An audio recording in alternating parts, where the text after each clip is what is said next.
ಮಾಂಸವನ್ನ ತಿನ್ನುತ್ತಿದ್ದ ಬ್ರಾಹ್ಮಣರು ಮಾಂಸ ಆಹಾರವನ್ನ ಬಿಟ್ಟಿದ್ದು ಹೇಗೆ ಗೊತ್ತಾ? ಜೊತೆಗೆ ಈರುಳ್ಳಿ ಮತ್ತು ಬೆಳ್ಳುಳ್ಳಿ ತರಕಾರಿ ಆದರೂ ಕೂಡ ಬ್ರಾಹ್ಮಣರು ಯಾಕೆ ಅದನ್ನ ಸೇವಿಸೋದಿಲ್ಲ? ಹಾಗೂ ಬ್ರಾಹ್ಮಣರು ಜನಿವಾರ ಹಾಕೋದು ಯಾಕೆ? ಇಂತಹ ಬ್ರಾಹ್ಮಣರಿಗೆ ಸಂಬಂಧಪಟ್ಟಂತ ಎಲ್ಲ ಆಶ್ಚರ್ಯಕರ ವಿಷಯಗಳನ್ನ ನಾನಿವತ್ತು ನಿಮ್ಮೊಂದಿಗೆ ಒಂದೊಂದಾಗಿ ಹಂಚಿಕೊಳ್ತಿದ್ದೀನಿ. ಪ್ರಾಚೀನ ಭಾರತ ದೇಶದಲ್ಲಿ ಬ್ರಾಹ್ಮಣರು, ಕ್ಷತ್ರಿಯರು, ಶೂದ್ರರು ಎಲ್ಲರೂ ಕೂಡ ಯಜ್ಞ ಯಾಗಾದಿಗಳಲ್ಲಿ ಪ್ರಧಾನ ಕುಲದವರಂತೆಯೇ ಇದ್ರು. ಹಾಗೂ ಯಾವುದಾದ್ರೂ ಯಾಗ ನಡೆದಾಗ ಅದರ ಕೊನೆಯಲ್ಲಿ ಪ್ರಾಣಿಯನ್ನ ಬಲಿ ಕೊಡಲಾಗ್ತಿತ್ತು. ಜೊತೆಗೆ ಅದನ್ನು ಬಲಿ ಕೊಡಲು ಹಾಗೂ ಅದರ ಮಾಂಸವನ್ನ ಶುಭ್ರಗೊಳಿಸಿ ಅಡಿಗೆ ಮಾಡೋದಕ್ಕಾಗಿ ಶೂದ್ರ ಕುಲದವರೇ ಬೇಕಾಗ್ತಿದ್ರು. ಮತ್ತು ಮಂತ್ರಗಳನ್ನ ಹೇಳುತ್ತಿದ್ದ ಬ್ರಾಹ್ಮಣರು, ಖರ್ಚು ಮಾಡುವ ಕ್ಷತ್ರಿಯರು, ಜೊತೆಗೆ ಪ್ರಾಣಿಯನ್ನು ಬಲಿ ಕೊಡುತ್ತಿದ್ದ ಶೂದ್ರರು.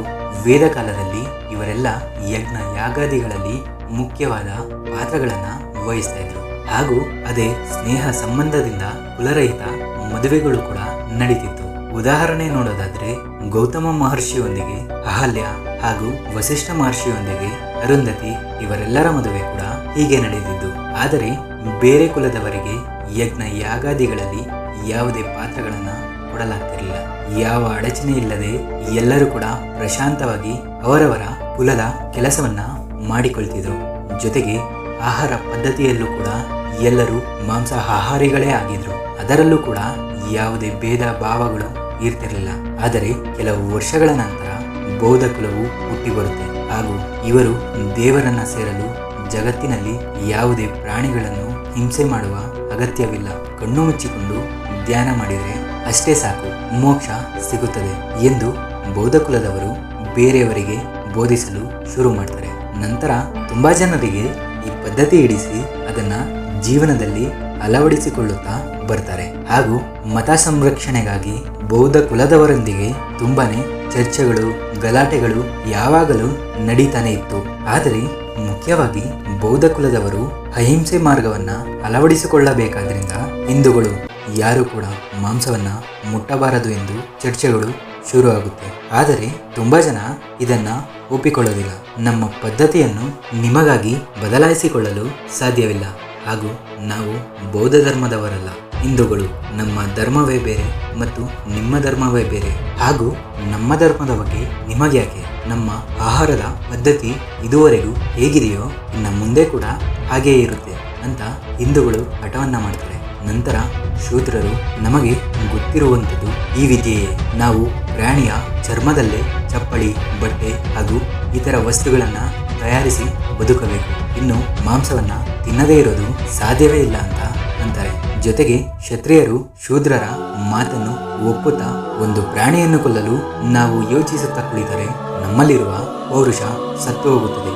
ನಾಳೆಯ ದಿನ ಯುದ್ಧದ ಸಮಯ ಬಂದಾಗ ನಿಮ್ಮ ಅಹಿಂಸೆಯ ಪದ್ಧತಿಯನ್ನು ಅನುಸರಿಸುತ್ತಾ ಕುಳಿತರೆ ಶತ್ರುಗಳು ನಮ್ಮನ್ನು ಸುಮ್ಮನೆ ಬಿಡ್ತಾರ, ನಮ್ಮ ತಲೆಯನ್ನು ಕತ್ತರಿಸುತ್ತಾರೆ. ಅದಕ್ಕಾಗಿ ಮಾಂಸಾಹಾರವನ್ನ ಬಿಡೋದಿಲ್ಲ ಅಂತ ಕ್ಷತ್ರಿಯರು ಕೂಡ ಹೇಳ್ತಾರೆ. ನಂತರ ಬ್ರಾಹ್ಮಣರ ಸರದಿ ಬಂದಾಗ ನೀವು ಮಂತ್ರ ಪಠಿಸುವವರು, ಯಜ್ಞ ಯಾಗಾದಿಗಳಂತಹ ಪುಣ್ಯದ ಕೆಲಸ ಮಾಡುವವರು, ಜೊತೆಗೆ ಶಾಸ್ತ್ರ ಹೇಳುವವರು. ಹಾಗಾಗಿ ನೀವೇ ಮಾಂಸ ಆಹಾರವನ್ನ ತಿನ್ನುವುದನ್ನ ಬಿಟ್ಟುಬಿಡಿ ಎಂದು ಬ್ರಾಹ್ಮಣರನ್ನು ಎಲ್ಲರೂ ಒತ್ತಾಯಿಸುತ್ತಾರೆ. ನಂತರ ಅವರಿಗೂ ಕೂಡ ಅದು ಸರಿ ಅನ್ನಿಸಿ ಬ್ರಾಹ್ಮಣರು ಅದಕ್ಕೆ ಒಪ್ಪಿಕೊಳ್ತಾರೆ. ಅದುವರೆಗೂ ಅಭ್ಯಾಸವಾದ ಪದ್ಧತಿಯನ್ನು ಒಂದೇ ಬಾರಿ ಬಿಡಬೇಕೆಂದ್ರೆ ಏನು ಮಾಡೋದು? ಹಾಗಾಗಿ ಮೊದಲು ಆ ಪದ್ಧತಿಯ ಮೇಲೆ ಅಸಹ್ಯ ಹುಟ್ಟಬೇಕು ಅಂತ ಭಾವಿಸಿ ಅವತ್ತಿನಿಂದ ಬ್ರಾಹ್ಮಣರು ಮಾಂಸ ಆಹಾರದ ಮೇಲೆ ಅಸಹ್ಯ ಬೆಳೆಸಿಕೊಳ್ಳುತ್ತಾರೆ. ಆದರೆ ಅವರಿಗೆ ಒಂದು ಅನುಮಾನ ಶುರುವಾಗುತ್ತೆ, ನಾವೇನು ಈಗ ಮಾಂಸ ಆಹಾರವನ್ನ ಮುಟ್ಟೋದಿಲ್ಲ, ಆದರೆ ನಮ್ಮ ನಂತರದ ಪೀಳಿಗೆ ಇದನ್ನ ಅನುಸರಿಸುತ್ತಾರೆ ಎಂಬ ನಂಬಿಕೆಯನ್ನು ಅನ್ನೋ ಚರ್ಚೆ ಪ್ರಾರಂಭಿಸಿ ಮಡಿ ಮುಟ್ಟು ಅನ್ನೋದನ್ನ ಶುರು ಮಾಡ್ತಾರೆ. ಹಾಗೂ ಮಾಂಸ ಆಹಾರವನ್ನ ತಿಂದರೆ ಬುದ್ಧಿ ಮಂದವಾಗುತ್ತದೆ ಮತ್ತು ಪಾಪಗಳು ಅಂಟಿಕೊಳ್ಳುತ್ತದೆ. ಜೊತೆಗೆ ಬ್ರಾಹ್ಮಣ ಕುಲವೇ ಶ್ರೇಷ್ಠವೆಂದು ಹಾಗೂ ಮಾಂಸ ತಿಂದರೂ ಅದರ ಬಗ್ಗೆ ಯೋಚಿಸಿದರೂ ನೀಚ ಕುಲಗಳಲ್ಲಿ ಪುನರ್ಜನ್ಮವನ್ನು ಪಡೆಯುತ್ತೀರಾ ಎಂದು ಅವರ ಮಕ್ಕಳಿಗೆ ಚಿಕ್ಕ ವಯಸ್ಸಿನಿಂದಲೇ ಹೇಳಿಕೊಡ್ತಾರೆ. ಹಾಗೂ ಅವರ ಮಕ್ಕಳು ಬೇರೆ ಕುಲದವರೊಡನೆ ಬೆರೆತರೂ ಸ್ನೇಹ ಮಾಡಿದರೂ ಅವರಂತೆಯೇ ಮಾಂಸ ಆಹಾರಿಗಳಾಗಬಹುದು ಅಂತ ಭಾವಿಸಿ ಭಯದಿಂದ ಅಂಟು ಮುಟ್ಟು ಎಂಬ ಹೊಸ ಪದ್ಧತಿಯನ್ನು ಶುರು ಮಾಡ್ತಾರೆ. ಇದು ಹೀಗೆ ಬೆಳೆದು ಕೊನೆಗೆ ಅವರೆಲ್ಲರೂ ಬೇರೆ ಕುಲದವರಿಂದ ದೂರ ಇರಬೇಕು ಅಂತ ಯೋಚನೆ ಮಾಡ್ತಾರೆ. ಜನರಿಂದ ಸ್ವಲ್ಪ ದೂರ ಆಗಿ ಅವರ ಕುಲದವರೆಲ್ಲ ಒಂದೇ ಕಡೆ ವಾಸ ಮಾಡೋದಕ್ಕೆ ಶುರು ಮಾಡ್ತಾರೆ. ಜೊತೆಗೆ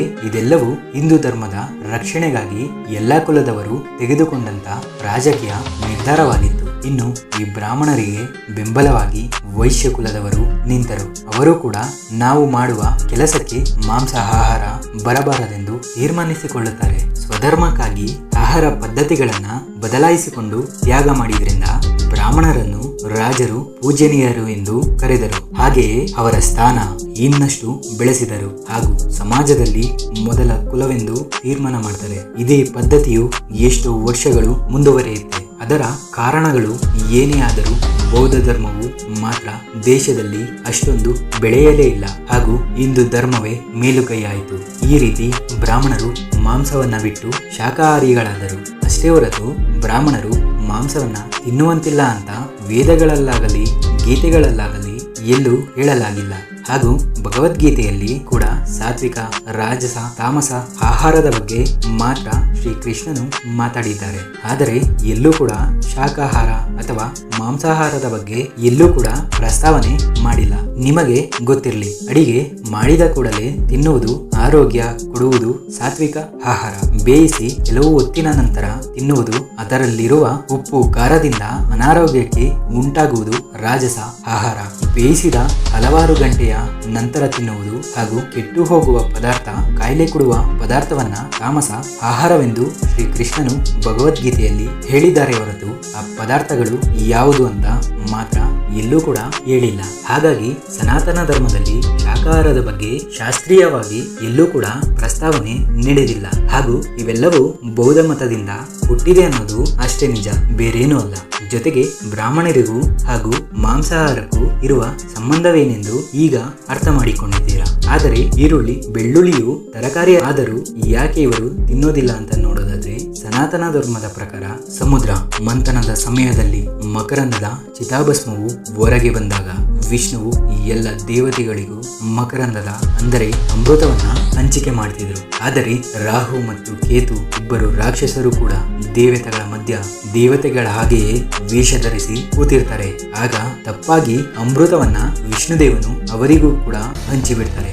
ಆಗ ಅವರು ಕೂಡ ಅಮರರಾಗ್ತಾರೆ. ಆದರೆ ಬೆಳ್ಳುಳ್ಳಿ ಮತ್ತು ಈರುಳ್ಳಿಯು ಮೂಲ ಏನು ಅಂತ ನೋಡೋದಾದ್ರೆ, ದೇವತೆಗಳಿಗೆ ರಾಹು ಹಾಗೂ ಕೇತುವಿನ ಬಗ್ಗೆ ತಿಳಿದಾಗ ವಿಷ್ಣುದೇವನು ತನ್ನ ಸುದರ್ಶನ ಚಕ್ರದಿಂದ ಈ ಇಬ್ಬರು ರಾಕ್ಷಸರ ತಲೆಯನ್ನು ಅವರ ದೇಹದಿಂದ ಬೇರೆ ಬೇರೆ ಮಾಡಿದಾಗ 2 ಹನಿ ರಕ್ತ ನೆಲಕ್ಕೆ ಬಿದ್ದು ಬೆಳ್ಳುಳ್ಳಿ ಮತ್ತು ಈರುಳ್ಳಿ ಹುಟ್ಟಿಕೊಳ್ಳುತ್ತೆ. ಇದೇ ಕಾರಣದಿಂದ ಬೆಳ್ಳುಳ್ಳಿ ಮತ್ತು ಈರುಳ್ಳಿ ತಿನ್ನೋದ್ರಿಂದ ಬಾಯಲ್ಲಿ ಕೆಟ್ಟ ವಾಸನೆ ಬರುತ್ತೆ ಮತ್ತು ಬೆಳ್ಳುಳ್ಳಿ ಹಾಗೂ ಈರುಳ್ಳಿ ರಾಕ್ಷಸರ ವಾಸಸ್ಥಾನ ಅಂತ ಹೇಳಲಾಗಿದೆ. ಇದಕ್ಕಾಗಿ ಬ್ರಾಹ್ಮಣರು ಈರುಳ್ಳಿ ಮತ್ತು ಬೆಳ್ಳುಳ್ಳಿಯನ್ನ ತಿನ್ನೋದಿಲ್ಲ. ಅದರ ಜೊತೆಗೆ ಬ್ರಾಹ್ಮಣರ ಮನೆಗೆ ಬ್ರಾಹ್ಮಣರನ್ನ ಬಿಟ್ಟು ಬೇರೆ ಯಾರನ್ನು ಅಷ್ಟಾಗಿ ಸೇರಿಸಿಕೊಳ್ಳದಿರುವುದು ಯಾಕೆ ಅನ್ನೋದಾದ್ರೆ, ಅವರ ಮನೆಯನ್ನ ಮಡಿ ಮುಟ್ಟು ಹಾಗೂ ಸ್ವಚ್ಛತೆಯಿಂದ ಕಾಪಾಡಿಕೊಂಡಿರ್ತಾರೆ. ಇದನ್ನ ಮಡಿ ಮುಟ್ಟು ಮಾಡದೇ ಇರುವವರು ಹಾಗೂ ಮಾಂಸವನ್ನ ತಿನ್ನುವವರು ಅವರ ಮನೆಯ ಒಳಗೆ ಹೋದಾಗ ಆ ಮನೆ ಅಶುದ್ಧವಾಗುತ್ತದೆ ಎಂದು ಅಷ್ಟಾಗಿ ಬೇರೆಯವರನ್ನ ಅವರ ಮನೆಯೊಳಗೆ ಬಿಟ್ಟಿಕೊಳ್ಳೋದಿಲ್ಲ ಅಷ್ಟೇ. ಇದರ ಜೊತೆಗೆ ಬ್ರಾಹ್ಮಣ ಪುರುಷರು 7 ವರ್ಷಗಳು ತುಂಬಿದ ನಂತರ ಉಪನಯನಕ್ಕಾಗಿ ಒಳಗಾಗುತ್ತಾರೆ ಹಾಗೂ ಇದನ್ನ ಬ್ರಹ್ಮೋಪದೇಶ ಅಂತ ಕರೆಯಲಾಗುತ್ತೆ. ಮತ್ತು ಉಪನಯನದ ಸಮಯದಲ್ಲಿ ಪ್ರಮುಖವಾಗಿ 3 ಹತ್ತಿ ಎಳೆಗಳನ್ನು ಒಳಗೊಂಡಿರುವ ಪವಿತ್ರ ದಾರವನ್ನು ಹುಡುಗನ ಎಡ ಭುಜದ ಮೇಲೆ ಹಾಕ್ತಾರೆ. ಇದೇ ಜನಿವಾರ ಹಾಗೂ ಇದನ್ನ ಹಾಕಿದವರು ಪ್ರತಿದಿನ ಕನಿಷ್ಠ 2 ಬಾರಿ ಸಂಧ್ಯಾ ವಂದನೆಯನ್ನ ಮಾಡಬೇಕೆಂದು ನಮ್ಮ ಸನಾತನ ಧರ್ಮದಲ್ಲಿ ಹೇಳಲಾಗಿದೆ. ಹಾಗೂ ಈ ಪವಿತ್ರ ದಾರ ಶಾಂತಿ, ಬ್ರಹ್ಮಚರ್ಯ, ನೆಮ್ಮದಿ ಹಾಗೂ ನಮ್ಮ ತಲೆಯಲ್ಲಿ ಇರುವ ಕೆಟ್ಟ ಯೋಚನೆಗಳನ್ನ ಸುಟ್ಟು ಹಾಕಿ ಒಳ್ಳೆಯ ದಾರಿಯನ್ನು ತೋರುತ್ತೆ. ಜೊತೆಗೆ ಏಕಾಗ್ರತೆಗೆ ಒಳಗಾಗುತ್ತಾರೆ ಎಂಬ ನಂಬಿಕೆ. ಹಾಗೂ ಇದಿಷ್ಟು ಬ್ರಾಹ್ಮಣರ ಬಗ್ಗೆ ಇರುವ ಒಂದಷ್ಟು ಪ್ರಶ್ನೆಗಳಿಗೆ ಉತ್ತರ. ಮತ್ತು ನಿಮಗೆ ಇದರ ಬಗ್ಗೆ ಏನನ್ಸುತ್ತೆ ಅನ್ನೋದು ಕಾಮೆಂಟ್ ಮೂಲಕ ನನಗೆ ತಿಳಿಸಿ. ಹಾಗೂ ನನ್ನ ಶ್ರಮಕ್ಕಾಗಿ ನಿಮ್ಮಿಂದ ಬಯಸೋದು ಒಂದೇ ಒಂದು ಸಬ್ಸ್ಕ್ರಿಪ್ಷನ್ ಮಾತ್ರ. ಮತ್ತೊಂದು ಹೊಸ ವಿಷಯದೊಂದಿಗೆ ತಿರ್ಗಾ ಸಿಗ್ತೀನಿ.